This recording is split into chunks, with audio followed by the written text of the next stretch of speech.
500 na pang Nutsubena, bay tingnan nga natin kung kasya. Ari yung 400 nila.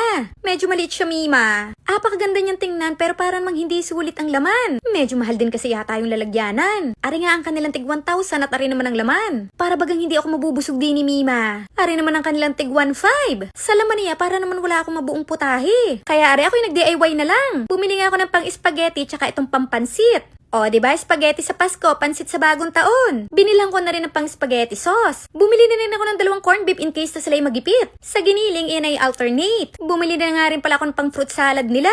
Tama na tong tig 2. After nyan, ito namang creme demsada.